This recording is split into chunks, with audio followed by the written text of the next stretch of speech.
पिंडी तो नहीं आ, मंदिर तो नहीं आ।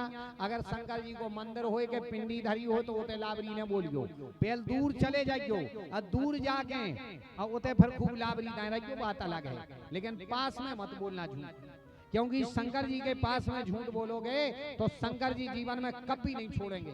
भाई जिसने अपनी पत्नी को नहीं छोड़ा एक झूठ पे, एक झूठ सती जी ने बोला, कछु ना परीक्षा लीन गोसाई, शिव जी ने त्याग कर दिया, सती जी गई हवन कुंड में कूद करके मर गई, शंकर जी ने उनके लिए नहीं छोड़ा, तो हमारी और आपकी तो औकात ही क्या है। इसलिए कभी भी शंकर जी के पास में झूठ मत बोलना।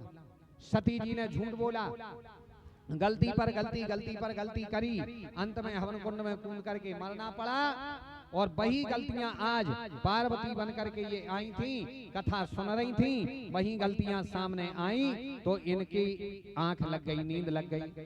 शंकर जी ने 7 दिन की कथा सुनाई और 7 दिन की कथा के बाद जयकारा लगाया, पार्वती जी की नींद खुली। पार्वती जी कहने लगी, सरकार वो वाली कथा सुनाओ ना। बोले कौन? बोले एक राजा पालकी में जा रहा था, सुनाओ ना वो संत ने क्या उपदेश दिए। शंकर जी कहने लगे, देवी वो तो जल भरत जी की कथा है, वहां से नहीं सुनी। बोले नहीं सुनी। शंकर जी ने कहा तो फिर किसने कथा सुनी? नेत्र बंद करके देखा, ओहो ये कथा तो उस शुक के पक्षी ने सुन ली।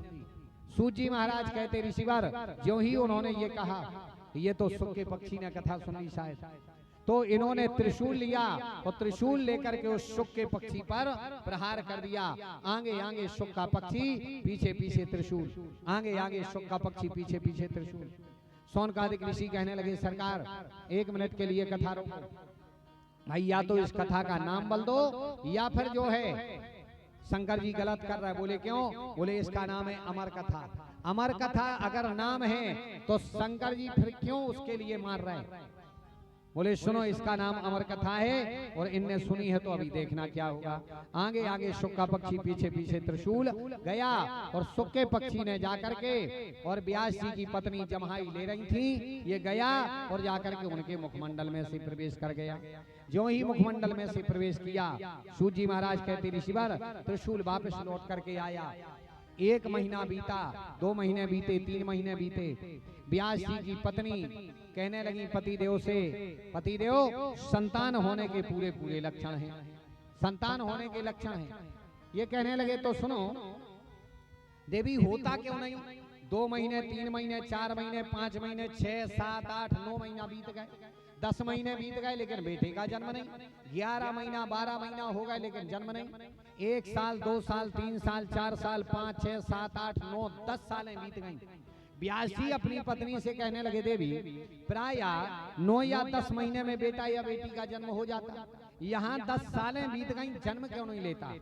व्यास जी की पत्नी कहने लगी, पतिदेव लक्षण तो पूरे पूरे हैं लेकिन बेटा होता नहीं है, हमें ये पता नहीं है क्यों नहीं हो रहा।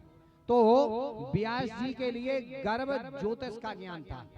व्यास जी कहने लगे, गर्भ से बात की उन्होंने, गर्भ ज्योतिष थी उनके पास, गर्भ से बात की। बोले बेटा जन्म क्यों नहीं लेते? सुखदेव जी कहने लगे, पिताजी हम गर्भ में ही अच्छे हैं भाई, दुनिया में आ जाएंगे, नाम कमाने की चिंता, पैसा कमाने की चिंता, दुनिया की चिंता, रिश्तेदारी निभाओ, घर परिवार बनाओ, जायदाद जोड़ो, यहाँ बिल्कुल निश्चिंत हैं, भगवान का भजन कर रहे, यहाँ खूब अच्छे हैं। ये कहने लगे बेटा जन्म ले लो। बोले नहीं, जन्म लेते अपन भजन के लिए है और फंस जाते हैं कहाँ? दुनिया की माया में। हम यहीं ठीक हैं, हम यहीं ठीक हैं। व्यास जी ने खूब समझाया लेकिन नहीं समझे, तो नारायण ने आकर के कहा, बेटा जन्म ले लो, तुम भागवत कथा के वक्ता बनोगे और तुम भागवत कथा करोगे, धर्म का प्रचार करोगे, जन्म ले लो। 12 वर्ष तक सुखदेव जी गर्भ में रहे। 12 वर्ष के बाद में जन्म लिया और जन्म लेने के बाद माँ का चेहरा नहीं देखा, पिता की ओर नहीं देखे, नढ़े के लिए जनेऊ की तरह डाला, सीधा जंगल की ओर चले गए। अगर माँ का चेहरा देखेंगे माँ की ममता पकड़ेगी, पिता का चेहरा देखेंगे पिता की ममता पकड़ेगी, इसलिए हमें यहाँ नहीं रहना, हम तो जा रहे हैं भजन करने के लिए। चले गए, पीछे से व्यास जी दौड़े, दुई पाए नो विरह कातरी, आज हावो बेटा रुक जाओ रुक जाओ रुक जाओ, लेकिन सुखदेव जी मुड़ करके नहीं देखे। कुछ स्त्रियां स्नान कर रही थी, व्यास जी जब सुखदेव जी गए तो वो स्नान करती नहीं, गीले वस्त्रों में बनी रही, और व्यास जी गए तो उन्हें सूखे वस्त्र पहन लिए। अब व्यास जी कहने लगे देवी हम बूढ़े, आंखों से कुछ दिखता नहीं, हमें देखकर सूखे कपड़े पहन लिए और हमारा बेटा अभी 12 वर्ष का जवान निकला, उसको देख करके तुम स्नान करती नहीं, गीले वस्त्रों में बनी नहीं। वो कहने लगी सरकार आपके लिए पता है कि ये स्त्री है ये पुरुष है, लेकिन आपके बेटे को पता नहीं है, आपके बेटे को स्त्री पुरुष के भेद का पता नहीं है। सो बोले सुनो हमने इसीलिए स्नान करते रहे। व्यास जी समझ गए बेटा नहीं आएगा, लौट करके आए, आकर के और यथा स्थान विराजमान हो गए। कुछ समय में नारद जी आए, नारद जी कहने लगे क्या बात है। व्यास जी कहने लगे क्या बताएं नारद, एक बेटे का जन्म हुआ जंगल चला गया, अब हम क्या करें। बोले असंतुष्ट हो। बोले हाँ खूब वेद वेदांत लिखे लेकिन मन में संतोष ही नहीं है। नारद जी कहने लगे काम करो भागवत की कथा लिखो। बोले भागवत में क्या होगा। बोले भागवत में सतसंगति की कथा है, भागवत में भक्ति की कथा है। बोले क्यों। नारद जी कहने लगे सुनो इसमें भक्ति की कथा है और भक्ति जिसके जीवन में आएगी उसके जीवन का कल्याण होगा। आप भागवत लिखो। सतसंगति की कथा है। नारद जी इनको बताने लगे कि देखो सतसंगति में और भक्ति में कितना फल है। नारद जी ने एक कथा बताई कि भगवान मैं इतना बड़ा संत नहीं था, मेरी माँ यत्र तत्र जाकर के घरों में काम करती थी और घरों में काम करके और वहां से कुछ लाया करती थी और हमें पालती थी। लेकिन एक बार मालूम क्या हुआ, हमारे गांव में आए संत, सत्संगति की कथा सुना। नारद जी कहने लगे हमारे गांव में आए संत। अच्छा पहले के जमाने में संत आते भी थे, आते थे कि नहीं। पहले के जमाने में नगरों में संत आते थे, गांव में संत आते थे, चतुर्मास होते थे, 4 महीनों में तो कथाएं ही कथाएं होती थी। लेकिन आजकल ये चीजें बदल गई। अच्छा दोष देते अपन कलयुग को, दोष देते हैं भगवान को, गलती कर रहे हैं अपन। पहले एक भक्त ने लिखा है पहले बैरियों से बैर निभाए जाते थे लेकिन आजकल बैर भैयों में बांधे जा रहे हैं। पहले पापियों के शीश काटते थे लेकिन आजकल शीश गैयों के काट रहे हैं। पहले संतों के झुंड ये घूमत थे, अब घूमत झुंड नचैयन के। पहले संतों के झुंड घूमते थे लेकिन आजकल नचैयों के झुंड घूम रहे हैं, संत देखने को नहीं मिल रहे। वो संत आ भी जाए तो अपन नहीं जाते उनके यहाँ पर।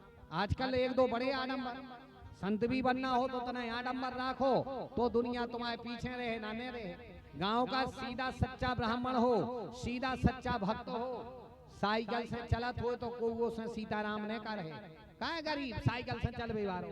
और दूर से कौन आ जाए अच्छी 3-4 फार्चूनर गाड़ी, 2-4 बॉडी गार्ड गन में लगाए, आज कौन संत जी का पधारे लेन लग जाए, नारियल तोलियों के ढेर लग जाए। हाँ जितनी बड़ी गाड़ी खरीद ले उतने बड़े संत कहाँ ने आज के युग में। कलयुग में जो बड़ो आडम्बर है।